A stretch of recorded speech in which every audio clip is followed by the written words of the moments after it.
I'm Dr. Jess Mason, and this video is going to show you placement of an EZ-IO in a real patient, in a real code, in a real hospital. But first, before you get too drill happy, let's go over what's in the kit so you know what to expect. It comes with a drill. Without it, it wouldn't be so easy, would it? It comes with 3 needles. We've only got 2 today because we're on a budget. There's pink for pediatric, because all kids like pink. Blue, which is not shown, fits in most adult sites. And then yellow, which works well for the adult humerus and areas of adipose. So you can remember yellow, adipose, you're welcome, enjoy your dinner. It attaches magnetically to the drill. And then once it's drilled into place, you're going to remove that stylet. Safety first.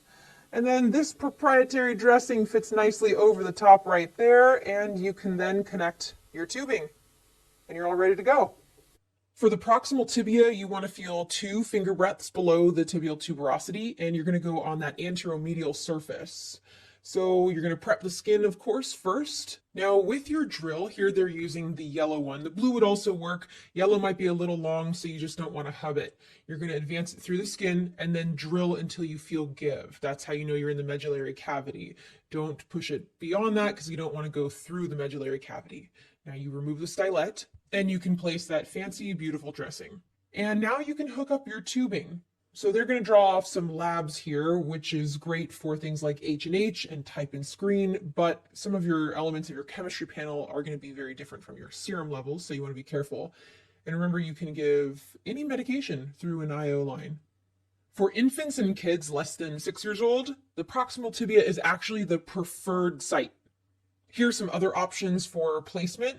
You can go in the distal tibia as well, and basically it's like the medial ankle, where the medial malleolus meets the shaft of the tibia. Another option is the distal femur, and for that you would go 2 finger breadths above those wide condyles of the knee, and that's right smack in the middle.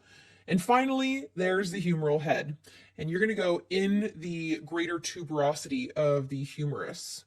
Now, if you're going to do this in an awake patient, then I recommend using some anesthesia, and you can use my mnemonic 2 of 2 for 2 times 2. That's 2 cc's of 2% lidocaine over 2 minutes, then do a flush and wait, and then repeat it. So times 2. 2 of 2 for 2 times 2. And that gives your patient 80 milligrams of lidocaine. Some people use a little more, a little less, but that's a safe amount. I also recommend anesthetizing the skin and periosteum before you start.